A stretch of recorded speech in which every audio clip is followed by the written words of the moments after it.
नमस्कार, राधे राधे, हर हर महादेव। मैं आपका आचार्य। आज हम इस वीडियो पे बात करेंगे कर्म कारक राशि, कर्म कारक को लगन, मकर राशि। मकर राशि के जातक 2024 का आरंभ कैसा कर रहे हैं, जनवरी का माह कैसा जाएगा आपके लिए। तो नव वर्ष की मंगल में शुभकामना आपको। खुश रहिए, स्वस्थ रहिए, मुस्कुराते रहिए, राधे राधे करते रहिए। आप चूंकि कर्म कारक राशि में पैदा हुए हैं, वर्क की सुप्रीम ड्यूटी कर्म ही धर्म है और कर्म करने वालों को कोई रोक नहीं पाया। भगवान कृष्ण में गीता में कहते हैं, कर्मण्येवाधिकारस्ते मा फलेषु कदाचन।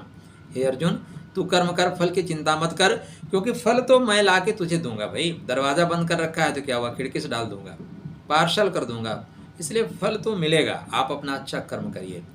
तो आप कर्म कारक राशि में जन्म लिए हैं, कर्म ही आपका अधिकार क्षेत्र में आता है, कर्म करना ही है आपको। तो पहले आपके स्वास्थ्य कैसा रहेगा, तो शनि महाराज चूंकि मार्गी हो चुके हैं, सेकंड हाउस में बैठे हैं, लेकिन सेकंड हाउस का स्वामी अपने दूसरी राशि का फल देता है, इसलिए स्वास्थ्य संबंधी कोई परेशानी नहीं। स्वास्थ्य आपका अच्छा है, राधे राधे है। थोड़ा सा सेकंड हाउस में बैठा हुआ ग्रह आलस्य देता है, प्रमाद देता है, तो आलस्य और प्रमाद से थोड़ा सा दूर रहिएगा। थोड़ी प्रमाद से, ठंडी का सीजन है, वैसे भी आलस लगती है। देखो, कहना बहुत आसान लगता है कि 4 बजे उठना बहुत अच्छा लगता है, किसी को अच्छा नहीं लगता। हर आदमी चाहता है 8 बजे तक रजाई तान के सोए, लेकिन स्थितियाँ, ऐसी परिस्थितियाँ बनती हैं कि घर वालों के लिए, बच्चों के लिए उठना पड़ता है भाई। लेकिन स्वास्थ्य के लिए उठिए, ज़्यादा अच्छा रहेगा। यहाँ पे आपके शनि बेहतर परिणाम दे जा रहे हैं, क्योंकि शनि चाहते हैं कि आप थोड़ा सा सतविषा वाला प्रभाव करें। मतलब आपको चीज़ें अगर मिलने में लेट हो रही हैं, लाइन चेंज कर दीजिए, ट्रैक चेंज कर दीजिए। राहु क्या करता है, लाइन में लगता है, मिलने में लगा कि अरे देवता छल कर रहे हैं, ट्रैक चेंज कर दिया, देवताओं की लाइन में लग गया।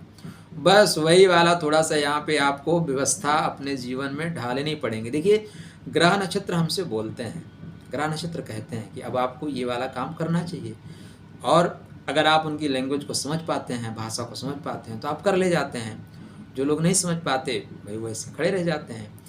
तो आपकी कुंडली में इसके बाद सबसे महत्वपूर्ण जो ग्रह हैं वो आपके बुध और शुक्र हैं। बुध और शुक्र, तो शुक्र महाराज और बुध महाराज दोनों की जो उपस्थिति है वो आपके इस समय व्यय भाव में बन रही है। 7 जनवरी तक बुध महाराज लाभ के घर में है, लाभ होगा। 7 जनवरी के बाद बुध महाराज आपके द्वादश भाव में जा रहे हैं, और यहाँ पे बुध महाराज आपके खष्टम के स्वामी लाभ के घर में जा रहे हैं। विदेश तक से लाभ प्राप्त कर सकते हैं, यात्राओं से लाभ। क्या यात्रा से लाभ, दूर देश की यात्रा करने से लाभ होगा, विदेश से लाभ मिलता हुआ दिखाई दे रहा है। यहीं पे शुक्र महाराज 18 जनवरी को प्रवेश करेंगे, तो 18 जनवरी तक शुक्रदेव आपके कर्मा के स्वामी होकर लाभ के घर में हैं। तो यत्र तत्र सर्वत्र आपको लाभ होना चाहिए। होना चाहिए मतलब, और लोग तो बोलते हैं होगा। देखिए, होगा और होना चाहिए दोनों में अंतर है। होगा मतलब 100% होगा, होना चाहिए मतलब संभावनाएं हैं। संभावनाएं क्यों है, क्योंकि 60 करोड़ आपकी राशि के लोग हैं। अब सबके साथ एक जैसी घटना घटेगी नहीं। आपको अपनी महादशा अंतरदशा को चेक करके रखना होगा कि ये घटनाएं आपके साथ घट सकती हैं कि नहीं घट सकती हैं। तो अगर आपके शुक्र की दशा या शुक्र का सपोर्ट आपकी कुंडली पे है, डेफिनेटली आपको लाभ होगा। अगर नहीं है तो लाभ की मात्रा कम हो जाएगी। ठीक, यहाँ के बाद शुक्रदेव 18 जनवरी को चले जाएंगे धनु में। धनु मतलब द्वादश भाव में। तो 18 जनवरी से विदेश से लाभ होगा, आप दूर देश की यात्रा करेंगे, लाभ होगा, लेकिन यात्रा करते समय सावधानी बरतिएगा।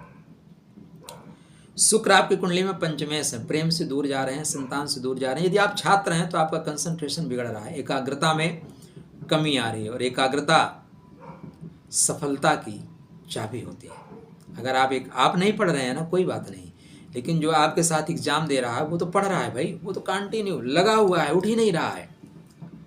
तो आपको भी पढ़ना पड़ेगा भाई, उसके साथ अगर आपको प्रतिस्पर्धा करना है तो। सूर्य नारायण आपकी कुंडली में आयु के कारक हैं। किसके कारक हैं, आयु के कारक। सूर्य नारायण यहीं पे हैं, आयु की कारक द्वादश भाव में रहेंगे। 15 जनवरी से मकर में चले जाएंगे।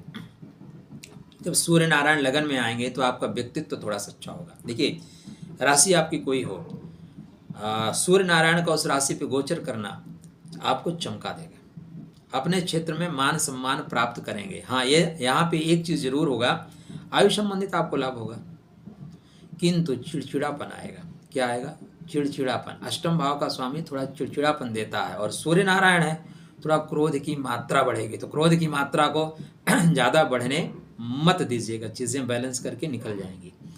आपकी कुंडली में एक और महत्वपूर्ण ग्रह है जो आपके सुख के स्वामी है, लाभ के स्वामी है, सुख के स्वामी, लाभ के स्वामी, वो विदेश में चल रहे हैं। 5 फरवरी को मकर में आएंगे उच्च के होके, और मकरस्थ मंगल उच्चता प्राप्त करता है। भूमि भवन वाहन का लाभ फरवरी में होगा, उसके लिए जनवरी में आपको मेहनत करनी पड़ेगी। विदेश से लाभ हो रहा है, लाभ का स्वामी विदेश में बैठा हुआ है, तो बोलता है विदेश से लाभ, दूर देश से लाभ, यात्रा करने से लाभ। ठीक है, यात्रा करने से लाभ, क्योंकि गुरु की राशि में है और गुरु नियमावली को फॉलो करके चलते हैं, तो नियमावली को फॉलो करके चलिएगा, लाभ होगा। गुरु महाराज स्वतः मंगल महाराज की राशि में है, तो मंगल और गुरु का यहाँ पे आपस में एक्सचेंज योग, राशि परिवर्तन बोलते हैं। और मंगल महाराज वृश्चिक से द्वितीय हैं और गुरु महाराज मेष से द्वितीय हैं, अपने घर से दूसरे घर में, यह भी एक बहुत सुंदर योग बनेगा। तो यहाँ पे आपके सुख के चीज़ों में वृद्धि होने की संभावनाएं बनती हैं, वो भी विदेश से, वो भी दूर देश की यात्रा करने से। 3rd हाउस में राहु महाराज कमर कस के बैठे हुए हैं, रेवती नक्षत्र में चल रहे हैं। रेवती मतलब मुक्ति का नक्षत्र, तो मुक्ति मतलब परेशानियों से मुक्त कर देने वाला, पीड़ाओं से मुक्त कर देने वाला, अवरोधों से मुक्त कर देने वाला। तो यहाँ पे राहु महाराज इस समय कुंभ नवांश में चल रहे हैं, जनवरी से फरवरी तक चलेंगे।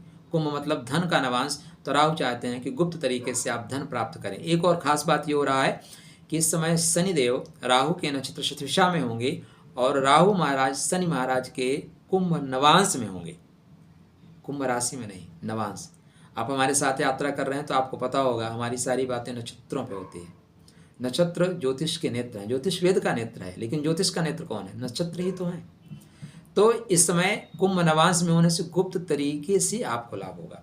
आपका कोई काम नहीं बन रहा है ना, हल्ला मत मचाइए, आराम से साइलेंट जोन में जाके उसके ढूंढिए, जुगाड़ तंत्र सक्रिय करिए, और आप जुगाड़ तंत्र को सक्रिय कर सके तो डेफिनेटली आपको लाभ होगा। केतु महाराज आपकी कुंडली में आपके बैठे हुए हैं भाग्य के घर में और चित्रा नक्षत्र में है, मतलब भाग्य बैलेंस करता हुआ चल रहा है। भाग्य तभी सपोर्ट करेगा जब आप पुरुषार्थ करेंगे, बिना पुरुषार्थ के भाग्य सपोर्ट नहीं करेगा। और आपकी राशि कर्म कारक राशि है, तो थोड़ा सा जो 4 ग्रह आपके द्वादश भाव में बैठे हैं, तो खर्चों पे रखिएगा नियंत्रण।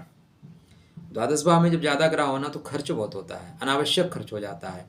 समाज में आप बैठे हैं, सेखी में आ जाते हैं, बड़प्पन में आ जाते हैं, अरे यार लोग बोलेंगे आप तो आप हैं, आपके आगे सब साफ हैं, और वो आपके बाप निकल गए, आप उसका पैसा खर्च करा के निकल जाएंगे भाई। तो तेते पाव पसारिए जेते चादर होए, क्योंकि पैसे खर्च करने के बाद कमाना तो आपको ही पड़ेगा ना।